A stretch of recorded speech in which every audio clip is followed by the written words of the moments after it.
Pai do Senhor, meus irmãos, espero que você esteja bem, espero que você esteja com saúde, espero que a sua família esteja bem e espero que você esteja tendo paciência para passar por esse período de isolamento social e que é fundamental para que a gente possa conter a expansão do vírus, né? Muito bem, retomando aqui os nossos estudos, não é? Que é a série de estudos relativos aos 10 mandamentos, e hoje nós vamos para o 6º mandamento, né? O 6º mandamento, que está em Êxodo capítulo 20, verso 13, e também na sua repetição em Deuteronômio capítulo 5, verso 17. É um texto bastante breve, é um texto bastante objetivo, é um texto bastante simples, que diz: não matarás. Muito bem. Só lembrando que a lei moral de Deus, os 10 mandamentos, representam a lei moral de Deus, que estabelece as exigências de um Deus santo para com o seu povo, não é? Que define a conduta do povo de Israel, da nação de Israel. Deus exige que não mate. Muito bem, não matarás, né? Muito bem, como de costume, nós reafirmamos aqui que sempre há um princípio por trás de cada mandamento desse, que é protegido pela norma, né? Pela regra. E no nosso caso é bastante simples de observar. Não matarás, qual o princípio? Qual é o valor por trás disso? É a vida. A vida. Muito bem. Eu gosto muito da expressão utilizada pelo pastor Hans Reifler, quando ele diz o seguinte: esse princípio ele não coloca apenas como a vida, mas a santidade da vida, né? Ou seja, essa qualidade da vida. A vida que foi dada por Deus, dada por um Deus santo, ela também é santa, e isso reforça o valor que deve ser dado à vida, né? Isso é muito interessante, é muito importante. Eu gosto bastante da expressão que o pastor Hans Reifler usa, que o princípio que está por trás dessa norma é a santidade da vida. Muito bem, não matarás. É um tema difícil, não é? Embora o texto seja bastante claro, bastante literal, não é? Por trás, ou a reboque, vem muitas questões difíceis, né? E nós não vamos aqui polemizar ou criar polêmicas, porque não é o nosso objetivo, né? O objetivo que nós temos aqui é de transmitir a palavra de Deus, transmitir conhecimento. Agora, há muitas questões que envolvem discussões éticas, bioéticas, questões sociais, espirituais, e que são polêmicas, e nós não vamos entrar em polêmica, tanto que eu não vou aqui apresentar a minha posição pessoal, porque há outros ambientes apropriados para que a gente possa discutir, polemizar, não é? Mas a escola bíblica dominical, a exposição da palavra neste ambiente nosso aqui não é o objetivo. Então, nós vamos apenas apresentar, vamos tocar em algumas dessas questões, mas nós vamos trazer com base na própria Bíblia, na palavra de Deus, para que você tome a sua conclusão, ou que você tire a sua conclusão. Eu vou me resguardar, inclusive, de dar a minha posição justamente para que eu não influencie ninguém, não é? Então, nós vamos expor aqui, mas sem polêmica, ok? Logicamente que qualquer pergunta, qualquer questão, você pode passar a sua mensagem via WhatsApp ou mesmo nos próprios comentários do YouTube, e a gente pode conversar. Mas vamos evitar a polêmica, pelo menos neste tipo aqui de formato, ok? Muito bem. o que significa não matar? Aqui já há uma observação importante. Quando a gente olha esse texto e pensa não matar, a gente olha essa expressão matar de uma forma muito ampla, não é? Mas é bom a gente frisar que o texto aqui ele é específico. Veja que no hebraico há cerca de 7 expressões que podem ser traduzidas como matar. E nesse texto especificamente, há uma expressão hebraica que se refere a matar nesse texto. É a palavra razar. Razar. Ela é utilizada 47 vezes no Antigo Testamento e é usada aqui no 6º mandamento.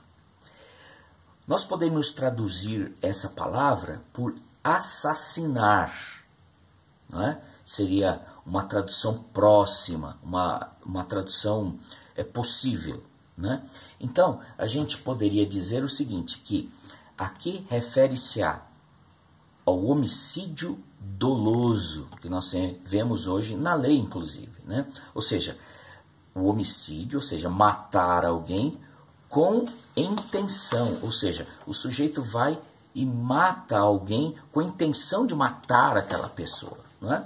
O que é diferente de outras situações, como a pessoa que, num acidente, ou que inadvertidamente alguém acaba causando a morte de outro.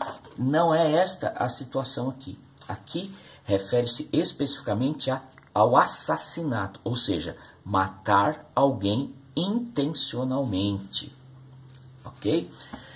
Nós vamos ver um pouquinho mais para frente que a lei ela diferencia, inclusive, essas duas situações. Não é? Muito bem. Não matar é uma questão fundamental dentro da ética cristã, né? Porque a vida ela é tradicionalmente entendida e vista pela moral cristã como um dom de Deus. Né? A vida é um dom de Deus. Nós temos vida porque Deus é o criador da vida. Não é? É interessante nós observarmos essa visão, inclusive, lá no Antigo Testamento mesmo, no livro de Jó. Não é? Veja aí, abra sua Bíblia e acompanhe conosco em Jó, no capítulo 1, verso 21, a gente já vê como Jó se refere. Olha só, Jó capítulo 1, verso 21. E exclamou em oração, não deixei o ventre da minha mãe, nu deixei o ventre da minha mãe, e nu partirei da terra. E Yahvé deu, ou Jeová, e Yahvé o tomou. Louvado seja o nome do Senhor.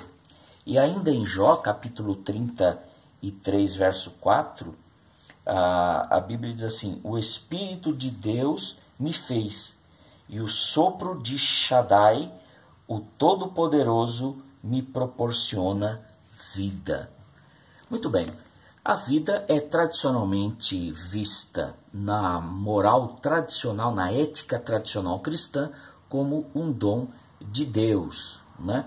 Então aí está o valor da vida, e a vida deve ser preservada, não é? Muito bem.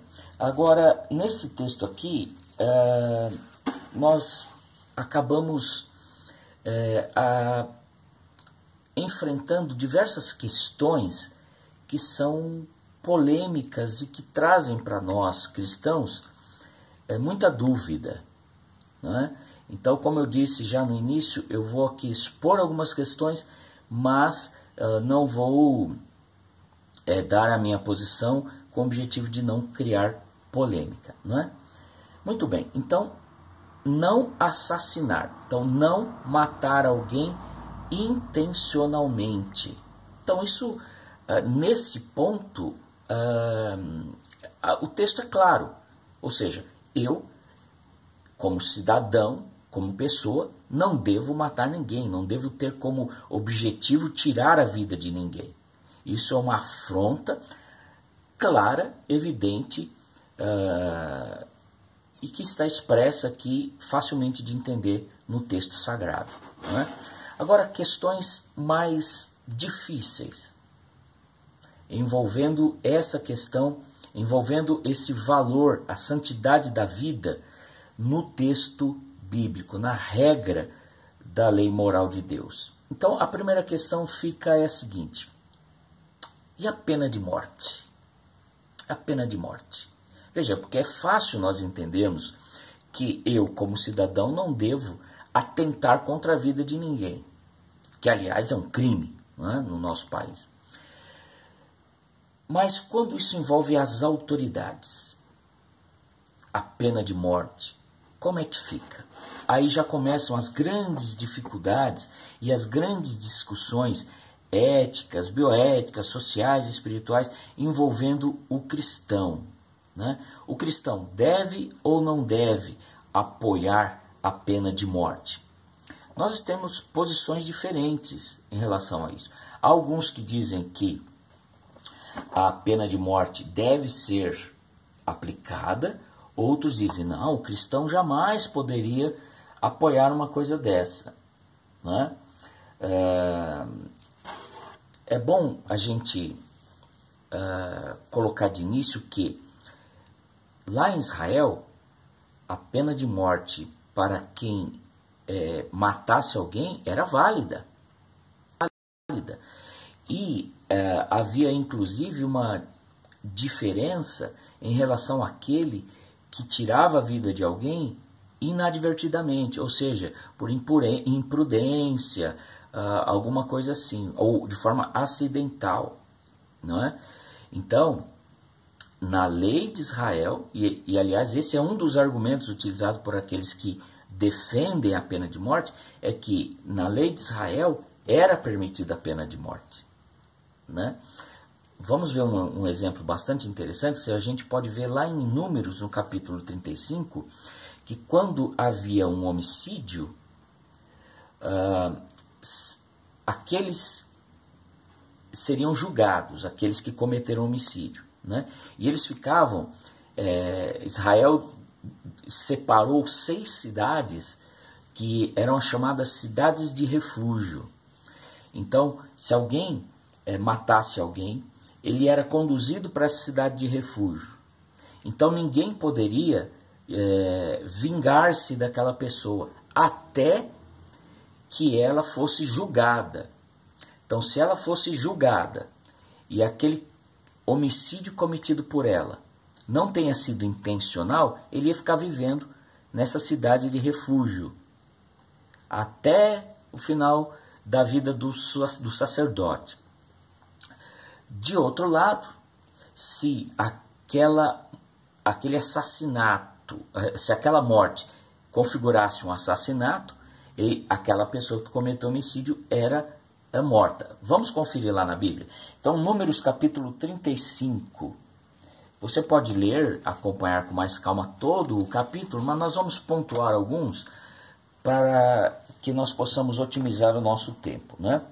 Então, olha só, capítulo 35 de Números, a partir do verso 9. Mas nós vamos ler aqui o verso 11, que diz assim: escolhereis cidades das quais fareis cidades de refúgio, onde possa refugiar-se o homicida que tenha matado alguém sem intenção ou inadvertidamente. Muito bem. Se alguém houvesse matado alguém, esse ia ficar resguardado na cidade de refúgio. Mas continua o texto, e diz aqui o verso 12, olha só: essas cidades vos servirão de refúgio contra o vingador do sangue, e o homicida não deverá morrer até ter comparecido para o devido julgamento diante da congregação israelita. Aí, caminhando mais no verso 22 ao verso 25, fica bastante claro: e salvará o homicida da mão do vingador, da vítima, e o enviará de volta, ou seja, após o julgamento, né? Enviará de volta à cidade de refúgio, para onde tinha fugido. Ali permanecerá até a morte do sumo sacerdote, que foi ungido com óleo santo. Muito bem. Então veja só. Então havia de fato a pena de morte, mas a pena de morte era para aquele que fosse configurado. Você vai poder conferir isso no capítulo 35. Se você pegar o capítulo 35 todo, do verso 9 em diante, você vai verificar como que era essa dinâmica. A pessoa que matava alguém poderia fugir para a cidade de refúgio, e ali ela ficava até ser julgada. Se a morte não foi intencional, ele ficava ali resguardado de vingança, ou da vingança, né? do olho por olho e dente por dente, né? da famosa lei de Talião, né? Mas ele ficava ali. Agora, se fosse comprovada a intenção de matar por parte dele, ele seria morto também por vingança, né? Então a pena de morte de fato existia naquela época. Mas alguns, os que defendem que não é possível a pena de morte para o cristão, ele diz que isso não é mais válido, né? Que essa posição não seria mais válida. Então há duas correntes. Vamos dar uma passada rapidinha. Bom, para quem é contra, ele cita o caso de Caim, né? Caim matou seu irmão, e diz a Bíblia lá em Gênesis capítulo 4, verso 15, que quando Caim foi embora, Deus disse que ninguém deveria se vingar. Está lá em Gênesis capítulo 4, verso 5. Vamos conferir? Gênesis capítulo 4, verso 15, melhor dizendo. Olha o que diz lá. Contudo, o Senhor lhe asseverou: não acontecerá assim. Se alguém matar a Caim, sofrerá 7 vezes a vingança. E o Senhor colocou em Caim um sinal, para que ninguém que viesse a encontrá-lo o matasse. Muito bem. Então, aqueles que dizem que a pena de morte não pode ser apoiada, aceita pelos cristãos, citam o caso de Caim. Não é? Muito bem.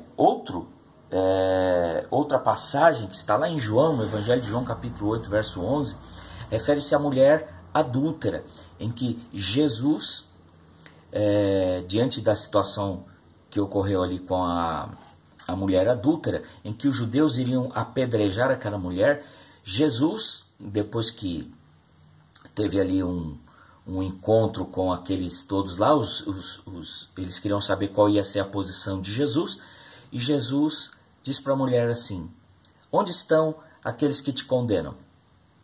Já foram todos embora. E o que Jesus disse? Nem eu te condeno, vai, não peques mais. Então, ali, legalmente, aquela mulher poderia ter sido apedrejada. Ou seja, poderia ter sofrido a pena de morte.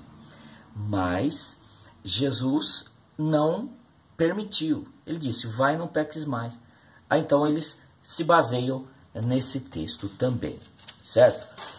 Mais uma posição é a própria cruz de Cristo. Os que são contrários, eles afirmam o seguinte: olha, Jesus sofreu a pena de morte. E era um inocente, era o Filho de Deus. Então nós não podemos apoiar a pena de morte, sendo Jesus aquele que cumpriu integralmente a vontade de Deus, que nós possamos apoiar a pena de morte. Essa é a posição daqueles que são contra a pena de morte, ou contra o cristão aceitar a pena de morte. Por outro lado, tem aqueles que são a favor, não é? Tem aqueles que são a favor.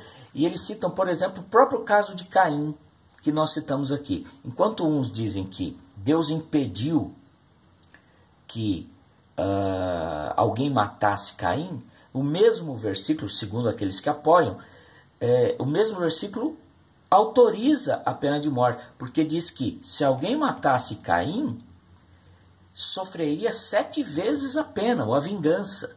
Não é? Então, aqueles que são a favor usam o mesmo texto para apoiar a sua posição. Veja como é difícil, usando o mesmo versículo, uns são contra e outros são a favor. Não é? Uma questão de interpretação. Não é? Muito bem. Aqueles que são a favor também apontam a aliança feita com Deus e Noé, que está lá em Gênesis, capítulo 9, verso 6. Vamos conferir? Gênesis, capítulo 9, verso 6, que diz o seguinte.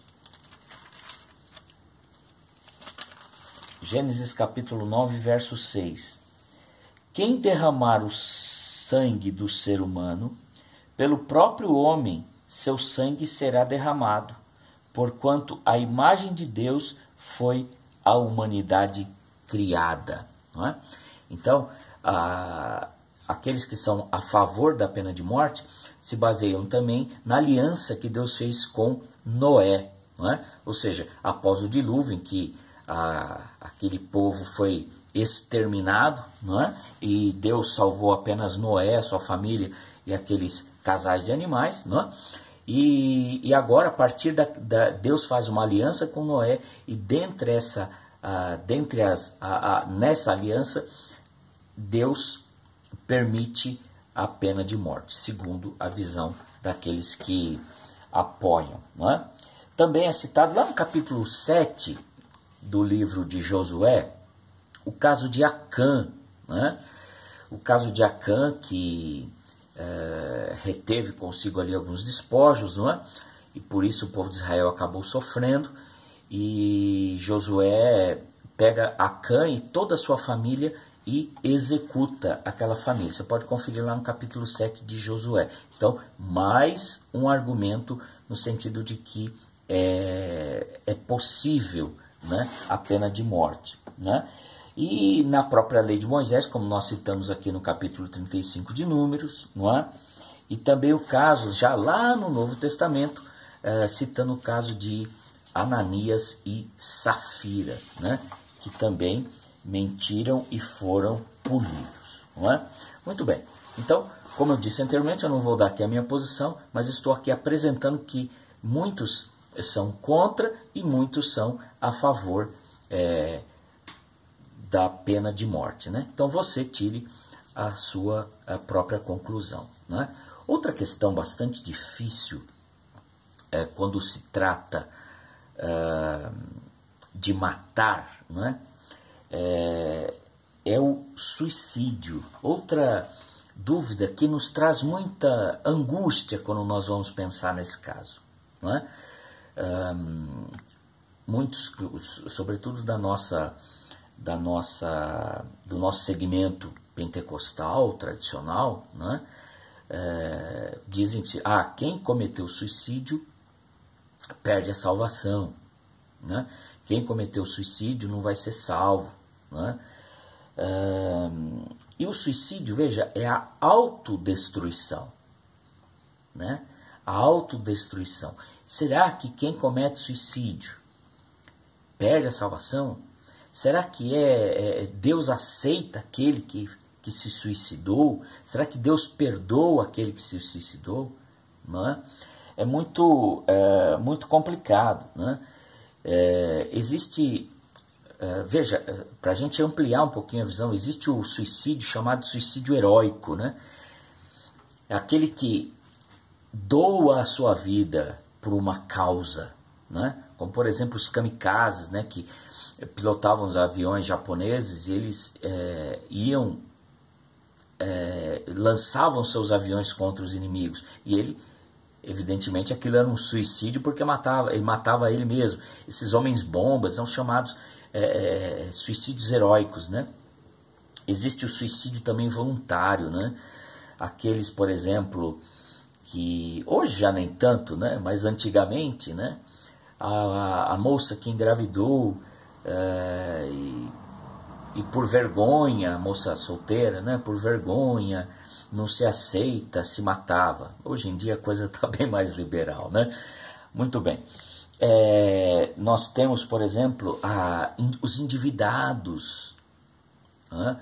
Os endividados que se suicidavam, coisa também do passado, né? Hoje em dia ninguém liga muito e vai dando um jeitinho, né, com as dívidas, mas no passado pessoas se suicidavam, né? Nós temos casos em outros países também, de pessoas que não atingem assim as expectativas da sociedade, né? E acabam se suicidando. Hoje nós temos questões muito sérias como depressão, síndrome do pânico, ou seja, doenças, enfermidades psíquicas, né, que causam angústia, uma angústia tão grande que a pessoa chega ao ponto de dar cabo à própria vida, né? Vejam, outra coisa bastante difícil. Será que Deus perdoa? Será que essa pessoa vai ser salva? É muito complicado nós darmos uma resposta definitiva.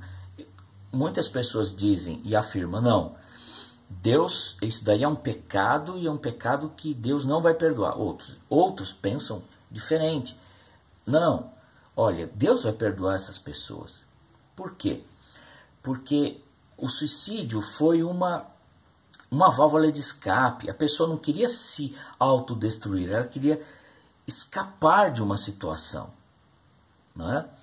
Eu me lembro de um curso que eu fiz com um pastor muito renomado, um pastor batista chamado Irlande Pereira do Azevedo, e nessa ocasião, foi lá na Igreja Batista, na Faculdade Batista de Perdizes, na ocasião ele estava comentando esse tema, e ele trouxe uma posição bastante interessante. Ele diz o seguinte, que o natural do ser humano é o instinto de autopreservação, né?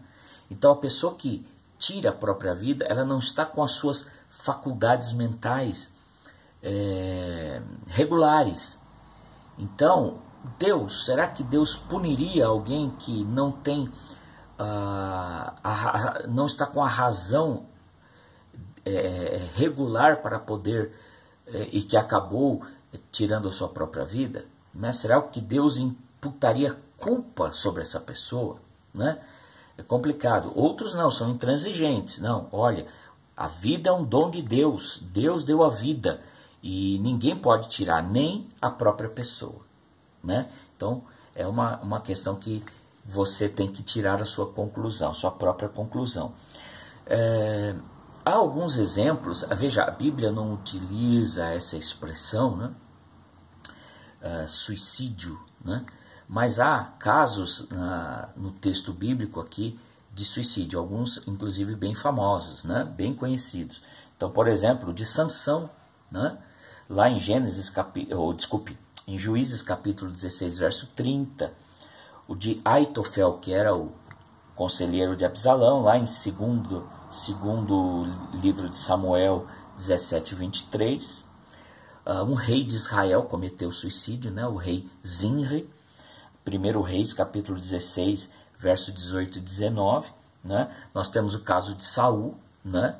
E também, talvez, do Novo Testamento é o grande exemplo que foi de Judas, né? Que após trair Jesus se enforcou, ou seja, se suicidou, né? Há um detalhe interessante que fica aqui para o nosso conhecimento, né? Lá no início, na história da igreja, houve algumas situações terríveis em que mulheres cristãs eram perseguidas e eram levadas para bordéis, não é? Ou seja, casas de prostituição. E algumas dessas mulheres, no início ali da igreja cristã, da institucionalização da igreja cristã, muitas mulheres sofreram esse tipo de perseguição.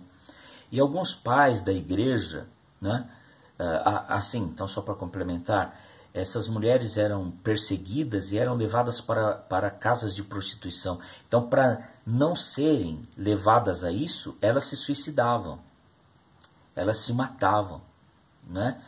Então, alguns pais da igreja chamados de patriarcas, né? Alguns patriarcas da igreja, alguns pais da igreja, eles apoiavam essa decisão. Dentre eles, Crisóstomo, Jerônimo, Eusébio, né? Eles apoiavam esse tipo de conduta, né? Então fica aí só para nosso conhecimento, e com relação a isso fica para você tirar a sua própria conclusão, não é? Outro tema bastante difícil e que envolve uma questão ética e bioética muito séria é a chamada eutanásia, né? Eutanásia, ela vem do grego, né? Eu significa boa e thanatos significa morte, seria o que? Uma boa morte. O que é a eutanásia? Pessoas que estão desenganadas, pessoas que estão em estado terminal, pessoas que estão sofrendo muito, né? Será que abreviar o sofrimento dessa pessoa não seria possível? Não seria um ato de bondade? Não seria um ato de amor? Ou não, a vida tem que ser preservada até o final, não importa. A função dos médicos, por exemplo, é manter a vida e nunca tirá-la. Aí outros pensam, mas olha, aquela pessoa está sofrendo tanto que a morte seria um alívio para ela, né? Aí então essa é uma questão bastante difícil e atual e para a qual não há uma resposta, né? Bom, o genocídio, né? Matança em massa, o povo de Israel e outros povos também sofreram muito com isso. O Holocausto, que foi uma mancha na história da humanidade horrorosa, né? Logicamente que aí não há como aceitar uma coisa como essa, né?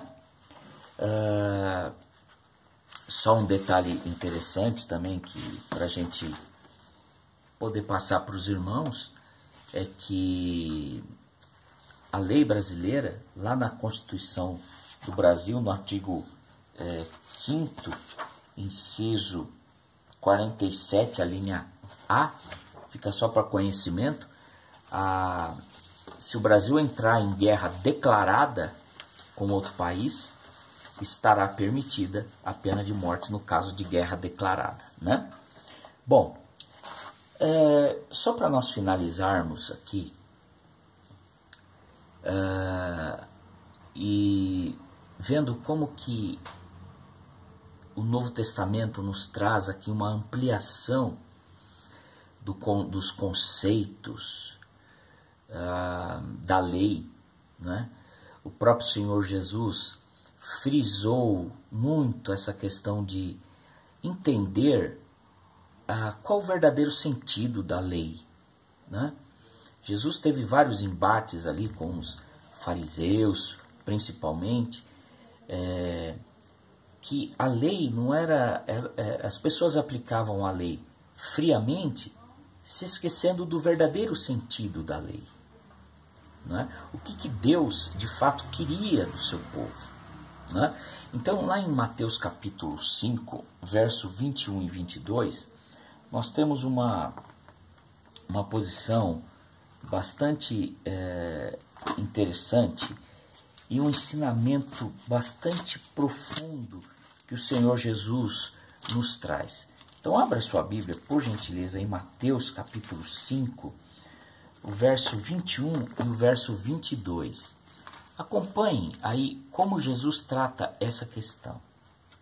Mateus capítulo 5, verso 21 e verso 22.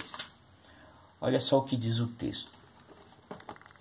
Jesus dizendo: ouviste que foi dito aos antigos, não matarás. Ou seja, Jesus está fazendo referência ao 6º mandamento, que nós estudamos aqui.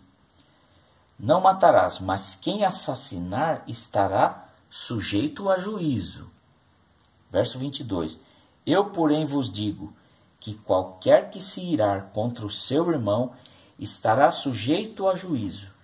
Também qualquer que disser a seu irmão, racá, será levado ao tribunal, e qualquer que o chamar de idiota estará sujeito ao fogo do inferno.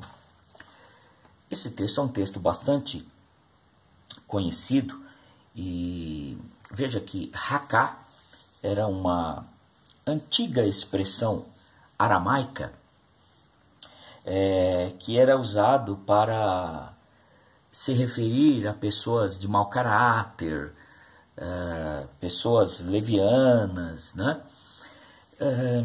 Ou seja, era uma expressão dura, né? Ofensiva, né? E Jesus usa aqui dizendo o seguinte: olha, se você ofender o seu irmão, você será digno de julgamento, né? Veja,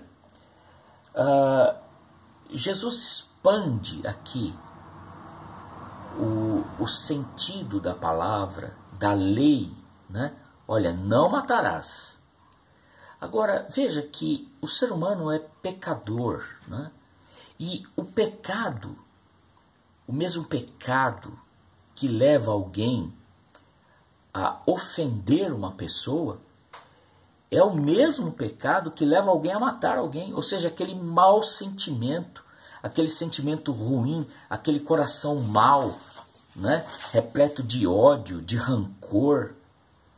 Uns ofendem, vão para a ofensa, outros já partem para matar alguém, para destruir alguém.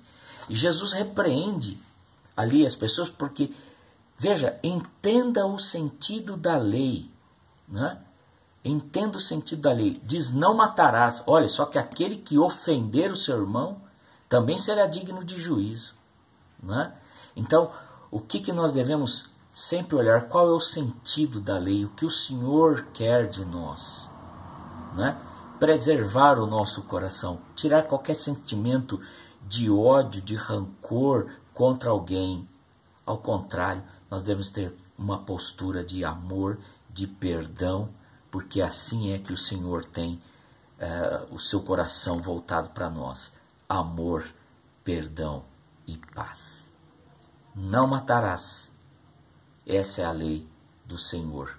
Portanto, nós cristãos temos que valorizar, resguardar a santidade da vida. Ok? Deus abençoe você. Você tenha uma semana abençoada, uma semana repleta de alegrias, e que o Senhor esteja com você. Amém? Deus abençoe. Forte abraço a todos.